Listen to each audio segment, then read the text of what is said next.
স্বামী স্ত্রী যখন মিলন করে, পুরুষের দোকান জাং, পুরুষের দোকান পা, আর তার স্ত্রীর দোকান জাং দোকান পা যেমন এক জায়গাতে হয়ে যায়, এরকম তারা কাছে হয়ে গেল। কাছে হওয়া পর, এত কাছে হওয়া পর এবার বলছে আমার কাকাই তো বোনের চোখ দিয়ে ঝরঝর ঝরঝর ঝরঝর করে পানি ঝরতে লাগলো। এবার আমার কাকাই তো বোনটা কিন্তু কাঁদতে লাগলো। আমি তখন বললাম, বোন রে তুই কাঁদছিস কেন? তোর সাথে তো আমি জবরদস্তি করিনি, তোকে তো আমি জবরদস্তি আমি কথা এখানে দিইনি, তুই নিজের মনে এসেছিস, কেন কাঁদছিস বল? এবার বলছে ভাই রে, আল্লাহকে দেখে তুই ডর কর রে ভয়, আল্লাহকে দেখে তুই ডর কর, কারণ আমার বিবাহ হয়নি, আমি একটা কুঁয়ারি মেয়ে ছেলে। তুই আমার কাছে যে কাজটা করতে এসেছিস, যে কাজটা তুই করতে যাচ্ছিস, এই কাজটা যে আমার স্বামী হবে শুধু তার হক, এটা তার আমানত, যে আমাকে মোহর দিয়ে বিয়ে করবে শুধু এটা তার হক। ভাইরে তুমি এই বান্ধন খুলিও না, এই ঠেপে তুমি খুলিও না, আমার সাথে তুমি এই কাজ করিও না, তুমি আল্লাহকে দেখে ভয় করো, ডর করো, আর তুমি আমার এই কাজ থেকে তুমি দূরে হটে যাও। এই জামানার আমরা হইতাম তো কি হতো, আচ্ছা ডর ভয় যা আছে তা আছে, পরে হবে, এখন যা হয়েছে হোক, এই কথাটা আমরা বলতাম। ওরে সুবহানাল্লাহ। এবার লোকটা গর্ততে পড়ে পড়ে কি বলছেন নবী আমার বলেছেন, এবার লোকটা বলছে আল্লাহ, আমার কাকাটা বোন যখন আমাকে বললে ভাইরে তুমি আল্লাহকে দেখে ডর করো, ভয় করো, আমি এত কাছে থাকা সত্ত্বেও আমি তাকে ছেড়ে দিলাম, তার সাথে আর ব্যবচার করলাম না, তাকে আমি আজাদ করে দিলাম, আর বললাম বোন রে যে টাকা আমি তোমাকে দিয়েছিলাম ওই টাকা তোমাকে আর ফেরত লাগবে না, আমি ওটাও টাকা ছেড়ে দিলাম। এবার গর্ততে পড়ে পড়ে লোকটা বলছে রব্বুল আলামিন, এই কাজটা যদি তোমার ডরে করে থাকি, এই কাজটা তোমাকে রাজি করার জন্য করে থাকি, এই কাজটা যদি তোমাকে খুশি করার জন্য করে থাকি, আল্লাহ আমরা তিনজন যে আজকে গর্ততে বন্ধ হয়ে গেছি, আজকে আমরা তিনজন যে খালে পড়ে আছি, আল্লাহ দয়া করে তুমি আমাদের এই পাথরটাকে হটিয়ে দাও। নবী আমার বলেছেন তিনজন মিলে যে পাথরটাকে হিলাইতে পারলো না, এই ঘটনা যখন আল্লাহর সামনে রাখা, ওই পাথরটা তিন ভাগ করে সরসর সরসর করে এক ভাগ পাথর কিন্তু আপনি আপ ফুটে গেল। নারে তাকবীর, সুবহানাল্লাহ। আপনি আপ পাথর হয়ে গেল। এবার তার কিন্তু সাহস হয়ে গেল, তাদের হিম্মত হয়ে গেল, যাক আসমান দেখতে পেয়েছি, আল্লাহ তাবারাক ওয়া তাআলা হয়তো আমাদের কোন রাস্তাকে আসান করে দিবেন। এর নাম হলো কি? আল্লাহর ডর। এর নাম হলো কি? আল্লাহর ভয়। আর একটু আগে চলেন, দুজন থেকে গেল, আল্লাহ বাঁচিয়ে রাখেন, ইনশাআল্লাহ কোনোদিন বলবো আল্লাহর ডর কি জিনিস। আপনারা যেমন আজকে বসে আছেন, নবী আমার বসে আছেন, সাহাবে কেরামের দল বসে আছেন, আর একজন সাহাবী মাইস বিন মালিক আসলামী রাদিয়াল্লাহু তাআলা আনহু দৌড়াতে দৌড়াতে দৌড়াতে আল্লাহ রাসূলের সামনে এসে হাজির। কি বলছেন? তাহিরনি ইয়া রাসূলুল্লাহ, আল্লাহর নবী গো আপনি আমাকে পাক করে দেন গো নবীজি, আপনি আমাকে পাক করে দেন। আজকে আমরা গুনাহ মানুষের সামনে জাহির করব, কোনটা জানেন? চারজন পাঁচজন লোক বসে গেছে, চা খাইছে, আর খাইতে খাইতে বলছে ভাইরে জীবনে তো কোনোদিন কোনো গুনাহ করেনি, কিন্তু ঝোঁকে ঝাঁকে একদিন কিন্তু এক গ্লাস মদ খেয়ে নিয়েছি। এরকম কথা বলে না? বলে না? কোনোদিন তো কোনো গুনাহ করিনি, কিন্তু অমুক বেটি ছেলের হাতটা ধরে নিয়েছেন একদিন জীবনে। কোনোদিন তো কোনো গুনাহ করিনি, কিন্তু সাথী সঙ্গতের চক্করে পড়ে একদিন চুরির গুনাহ করে নিয়েছি। বলিয়েন না, এটা ভুল। চুরি করেছেন মনে থিয়ে দেন, জেনা করেছেন ভিতরে থিয়ে দেন, মদ পান করেছেন ভিতরে থিয়ে দেন। আপনি যে ওর সামনে কহিলেন তা আপনাকে উদ্ধার করতে পারবে? উদ্ধার করতে পারবে? আপনি তওবা করেন, কান্দেন আল্লাহর কাছে, আল্লাহর কাছে মাপ চাহেন, আর আপনি যখন করা গুনাহটা অপরের সামনে যখন বলে দিলেন, তখন ও গাওয়া হয়ে গেল যে এই লোকটা গুনাহ করেছে, আর ওই গুনাহটার কিন্তু হিসাব হবে কিয়ামতের দিন। এই লেগে জীবনের কোনো গুনাহ করে থাকেন তো কারোর সামনে বলিয়েন না। বলবেন তো কার সামনে? মনে মনে আল্লাহর সামনে বলবেন। কিন্তু সাহাবী দেখেন, আহা ওরে সুবহানাল্লাহ। এবার সে সাহাবী দৌড়াইতে দৌড়াইতে নবীকে বলছেন, সাহাবায়ে কেরাম বসে আছেন, তাহিরনি ইয়া রাসূলুল্লাহ, আল্লাহর নবী গো আপনি আমাকে পাক করে দেন গো নবী, আপনি আমাকে পাক করে দেন। যেমন নবীর সামনে কথাটা বলা, নবী আমার বাম দিকে মুখটা ঘুরিয়ে নিলেন। হ্যাঁ খাপা যাও, নবীকে বলছেন পাক করে দেন আপনি আমাকে, মুখ ঘুরিয়ে নিলেন। একটু দূর যায় ফের বাম দিকে এসে বলছেন তাইহিরনি ইয়া রাসূলুল্লাহ, নবী গো আপনি আমাকে ঘুরতে বলছেন, নবী গো না আপনি আমাকে পাক করে দেন। আবার নবীজি ডান দিকে ঘুরিয়ে দিলেন, মুখটাকে ঘুরিয়ে দিলেন, আবার ডান দিকে এসে বলছেন তাইহিরনি ইয়া রাসূলুল্লাহ, আল্লাহ নবী গো আপনি আমাকে পাক করে দেন গো নবীজি। তিনবার চারবার যখন হয়ে গেছে তখন রাসূল বলছেন আরে খ্যাপা তুমি কি করেছো যে তোমাকে পাক করব? বলছে জানাই তো নবী গো আমি জিনা করেছি। কি বলছি? জিনা করেছি। আহা তাহকিক দেখেন, আমি জিনা করেছি নবী গো। আল্লাহর নবী গো এত বড় পাপ করেছি, আমি গুনাহ করেছি যেটা আল্লাহ ছাড়া হয়তো কেউ মাফ করবে না। আমি এই বোঝে পাপ নিয়ে আমি জমিনের উপরে চলতে পারবো না নবী গো, এই জন্য আমি আপনার কাছে এসেছি। আমি জিনা করেছি নবী গো, আপনি আমাকে পাক করে দেন। এবার রাসূল বলছেন আহুয়া মাজনুন, তুমি পাগল আছো নাকি? এরকম মানুষ ডাইরেক্ট নবীর দরবারে যদি কবুল করে যে আমি জিনা করেছি, তো শরীয়তি সাজা হবে না? হবে না? তাকে জোরে বলেন হবে না? হবে না? রাসূল বলেছেন যদি আল্লাহর কোরআন বলছেন সূরা নূরে দেখবেন, যদি কোনো মানুষ জিনা করে, বিবাহিত, বিয়ে হয়ে গেছে, বেটা ছেলে হোক বেটি ছেলে হোক, বিয়ে হয়ে গেছে, জিনা হয়ে গেছে, তার শাস্তি কি জানেন? পাথর দিয়ে মাইরা মাইরা ওকে শেষ করে দেওয়া, এটাই ওর শাস্তি। আর যদি বিবাহিত লয় অবিবাহিত বেটা ছেলে বেটি ছেলে জিনা করেছে, ওকে 100 কোড়া মারতে হবে, এখান করে মারতে হবে। আর আমার কি এলাকাতে আপনার দিকে কেমন করে মারছে আল্লাহ জানে। 10 ঘন্টার লিলে বান্ডিল হাতে আর লিয়ার করে ওই ধুলা ঝাড়া করে 10 বাড়ি দিয়ে দিলে বাস শেষ। এরকমই না হয়েছে জি ভাই? এখন তো ওগুলাও শেষ হয়ে গেছে। আর হিন্দুস্তানে বাস করছি ভাই, একটু বেশি করে মেরে দিলে তো আপনাকে ধরলে চলে যাবে তারপরে দিন। হয়েছে না? হয় না? সব দিকে তো দোষ হয়ে গেছে ভাই আমাদের। দেখেন কত বড় পাপ, কত বড় শাস্তি। ওর মধ্যে কত গলায় এমন মানুষ আছে 10 খান 5 খান করে নিয়েছে, মারতে গেছে, মারতে যাইছে তো যদি 1-2 বাড়ি বেশি করে যদি দেখে লেগে গেল, ওহ ওহ মানে গরু ঠেলছে, ওহ মানে একটু কম কর না, এই এত জোরে কি মারতে হয়? এই তো দেখেন আমাদের বিচার আর আমাদের শাস্তি। নবী বলছেন আহুয়া মাজনুন, তুমি কি পাগল আছো রে, তুমি কি দিবানা আছে? দেখেন কেমন তাহাকে। আর এই জামানার আমরা মানুষ কি খালি যদি দেখেলি যে হবে আবুল কালামের বেটি আর সালমানের বেটা ওই ভুট্টার ভি আইলে কি করছে ওরা?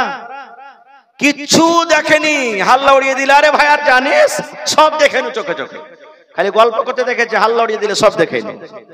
এটাও ঝুট, ভুল এটা। আর তখন বিচার বসে গেল, 10টা মানুষ বেটি ছেলের দিকে, 20টা মানুষ বেটা ছেলের দিকে, টানা চিচিরা শুরু। এবার সব দোষ তখন কার ঘাড়ে গেল? বেটা ছেলের ঘাড়ে চলে গেল।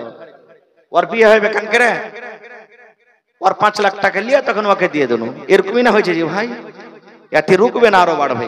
5 লাখ জরিমানা করবেন, ওকে করেন একো করেন।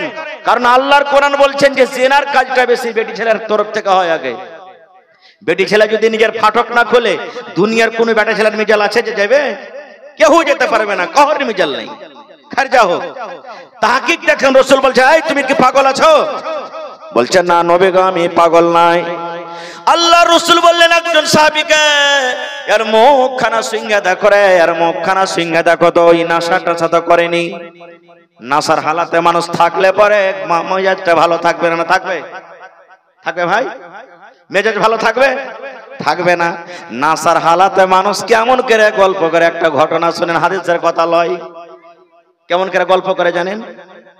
2 বন্ধু ছিল, 2 দোস্ত, দুজনে নাসা খাইতো। এক একটা মানুষকে দেখবেন যে এমন করে নাসা করবে, যদি কুকুর আর মুখে মুছে দেয় তখন মেয়াগ হয়েছে বুঝে নাসা, এরকম নাসা পান করবে। কত মানুষ আছে নাসা পান করে ও বিবিকে এসে সন্ধ্যাবেলাতে মারবে, বেটিকে বেটির মতন বলবে না, স্ত্রীকে স্ত্রীর মতন বলবে না, আর আমরা ওকে খারাপ মনে করবো, গাইল দেবো, মারবো, হাজার কিছু কহেন, বুঝবে না। ওর যে নাসাতে যে দিমাগটা যে আছে একে বদলে দিয়েছে, চেঞ্জ করে দিয়েছে। তো 2 বন্ধু গেছে হাঁটতে হাঁটতে হাঁটতে হাঁটতে, যে ওরা মদ পান করেছে, 1 টাকা বেশি নাসা লেগে গেছে, উল্টে পড়ে আছে, আর 1 টাকা হালকা ফুলকা লেগেছে। তখন এক বন্ধু আর এক বন্ধুকে বলছে রে এরকমই না কইছে নাসার হালাতে যে ভাই চল দোকান থেকে সিঙ্গাড়া খেয়ে আসি, বলছে চল দোকান থেকে সিঙ্গাড়া খেয়ে আসছি। এক বন্ধু আর এক বন্ধুকে বলছে। এমন হ্যাঁ দোসরা জনাকে নাশা লেগেছে ভাই, ও হিলা ডোলা করে না। আর একজনা যে একটু ভালো আছে, ই ঘোলটিতে মল্লিতে হাঁটতে হাঁটতে দোকান চলে গেছে। দোকানে যেতেন গেছে, দোকানদার ভাই দুটা সিঙ্গড়া গেল তো। দুটা সিঙ্গড়া দিয়েছে, একটা ও খেয়েছে, একটা ওর বন্ধুর জন্য আনছে। দেখেন কি লীলা খেলা, ও আসতে না আসতে জোর জোর করে বাতাস চলছিল ভাই। লুঙ্গি পিন্দে ছিল, তল গেট খুলে ওপর গেট বন্ধ, তল গেট ফাঁকা গোটাই। ই আসছে সিংহড়া লিয়ে, ই বুঝে না যে কোন দিকে অরিজিনাল ফাটক আছে, কোন অরিজিনাল মুখ আছে। ই যেদিকে উদা মুখ পেয়েছে ওদিকে সিংহড়া খাওয়াইতে শুরু করতেছে। ও বুঝে না যে কোন দিক দিয়ে সিংহড়া যায় আর কোন দিক দিয়ে বার হয়, ও বুঝতে পারে না। এবার ওকে সিংহড়া খাওয়াইছে, কোনটা যেখান দিয়ে বার হইবে ওখান থেকে সিংহড়া খাইবে রে ভাই, হাজার খাওয়ান তাও খাইবে। এবার সিংহড়া দিতে দিতে দিতে একটু ফুসকে ওখান দিয়ে পাইতে দিয়েছে। যেমনই পাজা দেওয়া তানি বলে ধর শালা হারামে, আবে সিংহড়া ঠান্ডা আছে ফোক কিনে দিয়েছে। এই দেখেন নাশা কি জিনিস রে আমার বেটি। ওর বাড়িতে হয়তো একটা গাই ছিল, কিংবা উটনি ছিল, কিংবা বকরি ছিল। মা বেটিকে বলছে, বেটি রে বাড়িতে আমাদের 1 কেজি কিংবা 2 কেজি দুধ আছে রে ধন, একটু খানিক পানি গালা মিলিয়ে দে, ওজন বেশি হবে, টাকা আমরা বেশি ইনকাম করতে পারবো, এই জন্য দুধে পানি মিলাইয়া দে। কে বলছে? মা বেটিকে বলছে, বেটি রে যা পানি লিয়াই, আর পানি নিয়ে এসে দুধে পানিটা দিয়ে দে। 1 কেজি দুধ আছে, 1/2 কেজি পানি মিলাবি, 1/2 কেজির পয়সা বেশি পাবো। 2 কেজি দুধ আছে, 1 কেজি যদি পানি দিয়ে দিস, পানি 1 কেজি দিবি, দুধ 2 কেজি আছে, 3 কেজির পয়সা পেয়ে যাবো, লাভ হবে। যা রে বেটি যা, দুধে পানি মিশাল করে দে। এখনো দইহেররা করছে না? হ্যাঁ, যারা দইহের আছেন ফের রেগে যান না ভাই, এটা জানাশোনা কথা সবারই। হ্যাঁ, কেউ কেউ করছে, মাশাআল্লাহ। ওরে সুবহানাল্লাহ। এই আমার মায়েরা, খালারা, ভাইরা শোনেন, যখন কথাটা বেটি শুনলেন, বেটি বলছে, মা গে এটা আমি করতে পারবো না গে মা, আমি এটা করতে পারবো না, দুধে আমি পানি মিলাইতে পারবো না। মা বলছে, বেটি রে তুই কেনে পারবি না, কেনে পারবি না থেকে এই কাজটা কেনে করবি না? বলছে, মা গে এই জন্য আমি করতে পারবো না গে মা, এই দুধটা হলো আল্লাহ রাব্বুল আমিনের একটা খুব বড় নিয়ামত, জান্নাতের নিয়ামত। আল্লাহ দুনিয়াতে দুধ দিয়েছে, আর যারা জান্নাতে যাবে আল্লাহ রাব্বুল আমিন দুনিয়াতে দুধ দিয়েছে, জান্নাত আল্লাহ দুধের নহর তৈরি করেছেন, দুধ পান করবেন। আল্লাহ রাব্বুল আমিন দুনিয়াতে জান্নাতের একটা নিয়ামত দিয়েছেন, দুধ। এই জন্য মা আমি দুধে পানি মিশাল করতে পারবো না। মা আবার বলছে, বেটি রে না রে বেটি না, তোকে দুধে পানি মিশাল করতে হবে। এবার বলছে বেটি, মা গে এটা পারবো না। মা বলছে, কেনে পারবি না রে বেটি? বলছে, মা গে এই জন্য পারবো না, আমাদের যিনি রাজা আমিরুল মুমিনিন হযরত উমর ফারুক নসিহত করেছেন, ওয়াজ করেছেন গে মা, কি দুধে পানি মিশাল করতে হয় না, দুধে পানি মিশাল করতে গেলে আল্লাহ রাব্বুল আলামিন নারাজ হয়ে যাবেন, আর আল্লাহ যার পরে নারাজ হবে বলেন কি হবে না গুনাহ হবে? কি হবে? হ্যাঁ, তখন মা বলছে, এই পাগলি, উমর ফারুক ওয়াজ করেছে, তো উমর ফারুককে দেখতে পেয়েছে নাকি? আপনারা বলেন, ও শুনতে পেয়েছে না পাই না? টাটিতে তো কান দিয়েছে, ওরা মা বেটি জানে না যে উমর ফারুক টাটিতে কান দিয়েছে। এবার মা বলছে, বেটি রে তুই উমরের কথা কেন বলছিস রে মা? উমর তো এখন নাই, উমর তো এখন দেখতে পাই না, উমর আমাদের কথাও শুনতে পাই না। আরে আল্লাহর বান্দি, যা তাড়াতাড়ি কইরা, আর যাওয়ার পর তুই দুধে পানি মিশাল করে দে। উমরের কথা তোকে মানতে হবে না, শুনতে হবে না, কারণ এখন উমর নাই। যেমন কথাটা বলা, এইবারে আল্লাহ ওয়ালি মহিলা, আল্লাহ ওয়ালি বেটি ছেলে, বেটি বলছে, মা গে যদি উমর ফারুক দেখতে না পায়, তবে উমরের আমার আল্লাহ যিনি তিনি তো দেখছেন, এই জন্য মা উমর দেখতে না পাইতে গেল আল্লাহ দেখছেন, আমি এই কাজ করতে পারবো না। উমর না দেখতে গেলে তো কে দেখছেন? জোরে বলেন, কে দেখছেন? আল্লাহ। এই জন্য আমি এই কাজ করতে পারবো না। খুব এবার পরে ঘটনা কি ঘটলো, আমি ওদিকে ঘটনার দিকে যাব না, আল্লাহ বাঁচিয়ে রাখে, ইনশাআল্লাহ কোনোদিন বলবো। বলার উদ্দেশ্য হলো যে ওই বেটি ছেলে কার ভয় করলেন ভাই? কার ভয় করলেন? আল্লাহ তাআলার ভয় করলেন। ভাই মুসলমান, তাহলে বলবেন হাজি মাওলানা দুধে কি পানি মিশাল করা যাবে না? যাবে। বাড়িতে আপনার এক পা দুধ আছে, 5টা ছেলে পিলা আছে, এক পা দুধ আছে, 5টা ছেলে পিলা আছে আপনার। এবার আপনার দুধ জুড়বে না, তখন কি করবেন? একটু পানি দিয়ে দিলেন, গরম করলেন, ঠান্ডা করলেন, চা ইচ্ছা তাই করলেন, একটু একটু একটু একটু করে ভাগ করে করে করে দিয়ে দিলেন, চলবে, যা যাচ্ছে, কোনো অসুবিধা নাই। দুধে পানি মিশাল করা কখন না যায়? হারাম যখন আপনি ওকে টাকা বেশি ইনকাম করব, টাকা নিব, ওজন বাড়বে বলে, তখন আপনার জন্য এটা হারাম হবে। এবার আর একটু আগে চলেন ভাই মুসলমান, আল্লাহর ডর কি জিনিস? আল্লাহ রাসূল বলেছেন সহিহ হাদিস, 3জন মানুষ রাস্তা দিয়ে সফর করছিলেন, হাইটে চলে যান, রাস্তা দিয়ে হাঁটছেন। আপনারা যেমন দিল্লির সফর করেন, কাঠিয়ারের সফর করেন, পূর্ণিয়ার সফর করেন, এখন তো আপনি গাড়িতে চলে যান, প্লেনে চলে যান, কিন্তু তখনকার সফর বন্ধুরে হেঁটে ছিল কিংবা উঠে ছিল, ঘোড়া ছিল, তখন আপনার প্লেন ছিল না, তখন আপনার বাস ছিল না, তখন আপনার রেলগাড়ি ছিল না, তখন অটো ট্রাক্টর কিছু ছিল না, মোটর সাইকেল ছিল না, সাইকেল ছিল না, তখন মানুষ উঠে ঘোড়াতে কিংবা হাইটা সফর করতে, নাকি? ভালো করে শুনবেন ঘটনাটা। 3জন লোক রাস্তা দিয়ে হাঁটছেন, হাঁটতে হাঁটতে হাঁটতে হঠাৎ করে ঝমঝম ঝমঝম ঝমঝম করে পানি শুরু হয়ে গেল, মেঘ শুরু হয়ে গেল, ঝড় তুফান শুরু হয়ে গেল। আপনারা বলেন, আপনি মাঠে আছেন, আর যদি ঝড় হইতে লাগে, মাঠে থাকবেন না কোনো ভালো জায়গাতে লুকাইবেন? জোরে বলেন, কথা বলেন, কোন জায়গা, কোনো ভালো জায়গাতে লুকাইবেন না? আপনারা লুকাইবেন। ওই 3টা লোক দেখছে আশেপাশে গাঁ গ্রাম বাড়িজন কিছু দেখতে পাওয়া যায় না, আর পানি বৃষ্টি শুরু হয়ে গেল, ঝড় তুফান হয়ে গেল। ওরা মনে মনে ভাবছে, হারে চল কোন জায়গাতে লুকাই। কোথায় লুকাবি? বাড়ি ঘর তো নেই। এবার খুঁজতে খুঁজতে খুঁজতে বন্ধুরে একটা পাহাড় ছিল, পাহাড়ের ভেতর একটা গর্ত ছিল, খাল ছিল, এবং জান বাঁচাবো বলে, ঝড় থেকে বাঁচবো বলে, পানি থেকে বাঁচবো বলে তারা 3জন ওই গর্তের ভিতরে, পাহাড়ের ভিতরে তারা লুকিয়ে গেল। আল্লাহ রাব্বুল আমিনের লীলা খেলা দেখেন, যেমন পাহাড়ের ভিতরে, ওই গর্তের ভিতরে লুকিয়ে যাওয়া। খুব বড় ধরনের একটা পাহাড় থেকে পাথর গড়তে গড়তে গড়তে গড়তে গড়তে যে খালে তারা ঢুকে আছে, যেমন মায়েরা খালারা ভাত রান্না করে হাড়ির মুখে যেমন ওই প্লেটটা দিয়ে দেয়, ঢাকন দিয়ে সুন্দরভাবে মুখটাকে বন্ধ করে দেয়, এই মতো নবী বলেছেন তারা গর্ততে যেমনই ঢুকে গেল, পাহাড় থেকে একটা পাথর গড়তে গড়তে গড়তে গড়তে ওই গর্তর মুখ কিন্তু বন্ধ হয়ে গেল। মুখ বন্ধ, জান বাঁচাবো বলে যেখানে গেল ওইখানে বিপদ চলে এলো, নাকি? এবার তখন এরা বলছে, হ্যাঁ কি হইলো? কোনো গল্প নয়, সহিহ হাদিসের কথা বলছি। এরা 3জন বলছে, কি হইলো হে? বলছে, তাই তো রে, জান বাঁচাবো বলে খালে ঢুকনু, আর পাথর পড়ে মুখ বন্ধ হয়ে গেল। এক কাম করে ঠেল তো 3জনাতে।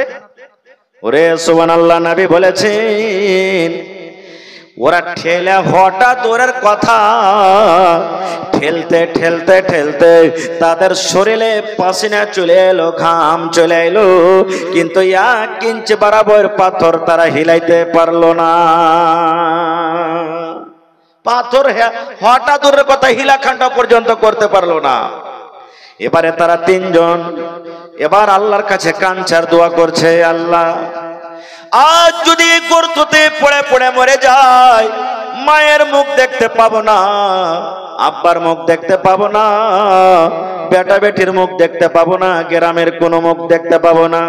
আল্লাহ এমনই জায়গাতে আমরা পড়ে আছি, কোনো মানুষকে যদি সাহায্যের জন্য ডাক দিতাও আমাদের কথা কেউ শুনতে পাবে না, আমাদের ডাক কেউ শুনতে পাবে না, আমাদের সাহায্য করার জন্য কেউ আসবে না। আজকে আমরা জান বাঁচাতে গিয়ে আজকে আমরা বিপদে পড়ে গেছি, তাহলে আজকে আমরা কি করব? আজকে আমরা কি করব?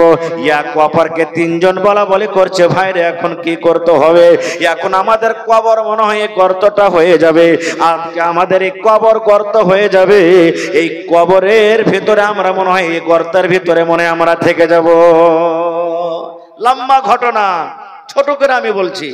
3জনের মধ্যে বলা বলি শুরু করে দিলে, হ্যাঁ ভাই একটা কাজ করলে হবে না? বলছে কি কাজ? বলছে জীবনে যদি কোনো ভালো কাজ করে থাকিস তো ওইটা আল্লাহর সামনে রাখ। দেখেন ভালো কাজ, ভাইরে জীবনের ভালো কাজ কি? শুধু নামাজ পড়ে জান্নাত পাওয়া যাবে না, রোজা রেখে জান্নাত পাওয়া যাবে না, হজ করে জান্নাত পাওয়া যাবে না। কোন আমলে আল্লাহ রাজি হয়ে যাবেন আল্লাহ রাব্বুল আমিন ছাড়া কেউ জানে না। আল্লাহ রাসূল বলেছেন, ওরে সুবহানাল্লাহ, সহিহ হাদিস, একটা মহিলা নামাজ পড়তো, একটা মহিলা রোজা রাখতো, একটা মহিলা তেলাওয়াত করতো, একটা মহিলা দান খায়রাত করতো, কিন্তু একটা বিলাইকে রাগ করে খুঁটিতে বেঁধে রেখে দিয়েছে জিঞ্জির দিয়ে, দড়ি দিয়ে। ওই বিলাইটাকে খাইতে দেয়নি, রাগ কইরা বিলাইটাকে পানিও দেয়নি, দানাও দেয়নি, শুকিয়া শুকিয়া শুকিয়া শুকিয়া বিলাইটা মরে গেছে। নবী আমার বলেছেন ওই মহিলা আল্লাহর জাহান্নামে যাবে, সামান্য একটা বিলাইকে মেরে দেওয়ার কারণে। আল্লাহ রাসূল বলেছেন, একটা জেনাখোর মায়লোক, ফাহেশা মায়লোক রাস্তা দিয়ে হাঁটে চলে আসছে রে, জেনা ব্যভিচার করে বেড়াইতো, জেনা করত মহিলাটা, রাস্তা দিয়ে হাঁটে চলে আসছে, গরমের টাইম, গরমের সময়। ওরে আল্লাহ, একটা কুকুরকে এমন তীরসে লেগেছে, কুকুরকে এমন পিপাসা লেগেছে, কুকুর কিন্তু জিভে বের করে দিয়েছে, এত পিপাসা লেগেছে কুকুর কাদা চাটছে, পানি চাটছে, পানি পান করার জন্য কুকুর ছটপট করছে। ওরে আল্লাহ, কিন্তু পানি পান করবে কেমন করে? ওই মহিলা রাস্তা দিয়ে হাঁটতে হাঁটতে দেখছে একটা ইন্দারা আছে রে, ইন্দারা আপনারা বুঝেন, ইন্দারা আগেকার মানুষ পানি পান করত। ইন্দারা থেকে পানি তুলতে গেলে ডোল লাগবে, ইন্দারা থেকে পানি তুলতে গেলে রশ্মির দরকার আছে। ওরে আল্লাহ, ইন্দারার চারিদিকে কুকুরটা হাঁটছে, ঘুরছে আর মাটি চাটছে, হ্যাঁস ফ্যাঁস করছে, জিভটা বের করে দিয়েছে। এবার মহিলা মনে মনে বলছে, আল্লাহ, জীবনে কত সেনার গুনাহ করেছি, কত পাপের গুনাহ করেছি, আল্লাহ দুনিয়ার মানুষ জানতে না গেল তুমি জানো। হে রব্বুল আলামিন, আজকে আমি কুকুরটাকে পানি পান করাবো। আল্লাহ, জীবনে হয়তো আমি কোনোদিন ভালো আমল করতে পারিনি, আল্লাহ আজকে আমি এই কুকুরকে পানি পান করাবো, আর পানি পান করার সাথে সাথে আল্লাহ তুমি আমার জীবনের গুনাহকে মাফ করে দিও। ওরে সুবহানাল্লাহ। এবার নবী বলছেন, এবার ইন্দারাতে যদি পানি তুলতে গেল তো ডোলো নাই, রশ্মিও নাই, কেমন করে পানি তুলবি? নবী আমার বলেছেন, তার শরীরে ছিল একটা দোপাট্টা, ওড়না, টোনা বুঝেন, টোনা ভুজা খেয়েছেন টোনাতে, ওই ওড়নাটাকে টোনা বানিয়ে দিল। এবার কোন রকম নেমে সুন্দর করে ওই ওড়নাকে ভিজিয়ে ভিজিয়ে ভিজিয়ে টোনাতে একটু পানি তুললো। আর পানি তোলার পর নবী আমার বলেছেন, কুকুরের সামনে একটা এরকম ভাবে গুল্লা দিয়ে এড়ে দিয়ে একটু গর্ত করে দিল, আর গর্ত করে দেওয়ার পর পানিটাকে ঢেলে দেওয়া হলো। এবার কুকুর জিভা দিয়ে চেটে চেটে চেটে চেটে যখন পানি পান করলো, ওর হাঁপি বন্ধ হয়ে গেল, আর কিন্তু কুকুর মাটি চাটে না। দয়ার নবী বলেছেন, ওরে আল্লাহ, একটা ফাহিশা মেয়ে ছেলে, একটা বেশ্যা মেয়ে ছেলে সামান্য একটা কুকুরকে পানি পান করার জন্য আল্লাহ আমলটা এত ভালোবাসলেন, আল্লাহকে আমলটা এত পছন্দ হলো। আল্লাহ বলছেন নবীকে, নবী গো, আমি আল্লাহ রাব্বুল আলামিন ওই মহিলার গুনাহ মাফ করে আমি তাকে জান্নাতে ঘোষণা করে দিলাম। সুবহানাল্লাহ। দেখেন আল্লাহ কখন কার আমলে যে রাজি হয়ে যাবে ভাই আল্লাহ জানে। তাই কবি বলছেন, কিতনি ছোটি হোনে কি উসে হালকি না জান, কিতনি ছোটি হোনে কি উসে হালকি না জান, রব की बख्शिश के लिए कोई बहाना चाहिए নাকি? সুবহানাল্লাহ। খায়ের যা হোক, ওরা এক অপরের বলা বলি করছে, তিনজন গর্ততে খালে পড়ে। হ্যাঁ রে ভাই, জীবনে কোন এরকম ভালো কাজ করেছিস যেটা আল্লাহর সামনে যদি আমরা বলা বলি করি তো আল্লাহ হয়তো আমাদেরকে মুসিবত থেকে উদ্ধার করবে? তখন বলছে তুই বল ভাই, ও বলছে না তুই বল, ও বলছে না তুই বল। তিনজনের যদি ওয়াকিয়া বয়ান করা হয় তো কথা লম্বা হয়ে যাবে। একটা লোকের ঘটনা বলবো মাত্র, একটা লোকের। তিনজনের মধ্যে একজন বলছেন, ভাই রে, আমার ঘটনা জীবনের একটা আছে রে ভাই। কি ঘটনা? বলছে, আমার একটা কাকাইতো বোন ছিল। কাকাইতো বোন বুঝেন? চাচতো বহিন ছিল, যাকে আমরা বলি চাচতো বহিন। আমার একটা কাকাইতো বোন ছিল, আমি তাকে খুব ভালোবাসতাম, খুব মহব্বত করতাম, প্যার করতাম ভাই, আমি মনে মনে তাকে। এবার আমি তাকে বলতাম, বোন রে, তুমি আমার জীবনের স্বাদটা একবার তুমি আমার পূরণ করে দাও, তুমি আমার কাছে তুমি একবার এসো, তুমি আমার মনের ধারণাটাই তুমি একবার পূর্ণ করে দাও। কিন্তু আমার ওই কাকাইতো বোনটা এত নেককার, আমার কাকাইতো বোনটা এত ভালো, আমার দূরে দূরে থাকে, আমার পাঞ্জরে কিন্তু আসে না। একদিনকার ঘটনা, বলছে আমার কাকাতো বোন কোনো মুসিবতে পড়ে গেছে আর আমার কাছে টাকা ধার করতে চলে এসেছে। বলছে লোকটা গর্ততে, আমার কাকাতো বোন মুসিবতে পড়েছে আর আমার কাছে টাকা ধার করতে এসেছে। এই নওজওয়ান, আপনাদের জন্য শুধু এটা বলছি, ভালো করে শুনেন। আমাকে বলছে, ভাই হে 1000 টাকা দিবি না তুই? আমার দরকার আছে, দে ধার তোকে দিয়ে দিব। ই তো মুখাতে ছিল রে ভাই, কখন ফাঁক পাবো। এবার বলছে, আমি বললাম আমার কাকাতো বোনকে, আরে আল্লাহর বান্দি, টাকা আমি তোমাকে দিব, কিন্তু আমার একটা শর্ত আছে। বলছে কি? বলছে আমার শর্ত হলো এটা, তোকে একবার আমার জীবনের স্বাদটাকে মেটাইতে হবে, একবার তোকে আমার সাথে জেনা ব্যভিচার করতে হবে, একবার তোকে আমার কাছে থাকতে হবে। এই কাজটাতে তুই রাজি হোস, তাহলে তোকে আমি 1000 দিয়ে দিব, 1000 টাকা তোকে আমি দিয়ে দিব। গর্ততে পড়ে পড়ে লোকটা বলছে, আল্লাহ, আমার কাকাতো বোন কিন্তু রাজি হয়ে গেল, কারণ তার কাছে টাকার দরকার ছিল, এত মাজবুর ছিল, টাকা না নিলে তার উপায় নাই। আমার কথাতে রাজি হয়ে গেল। এবার টাকা নিয়ে বাড়িতে চলে গেল। আমাদের দিন ধার্য হয়ে গেল, অমুক দিন অমুক টাইমে অমুক সমাতে অমুক জায়গাতে তুমি চলে আসিও। আমার কাকাতো বোন টাইম হিসাবে চলে এসেছে। ওরে সুবহানাল্লাহ, এবার আমি ওখানে হাজির হয়ে গেলাম। এবার বলছেন, ওরে আল্লাহ, তারা দুইজন এত পাঞ্জর হয়ে গেল, এত পাঞ্জর হয়ে গেল। নবী আমার বলেছেন, সহিহ হাদিস।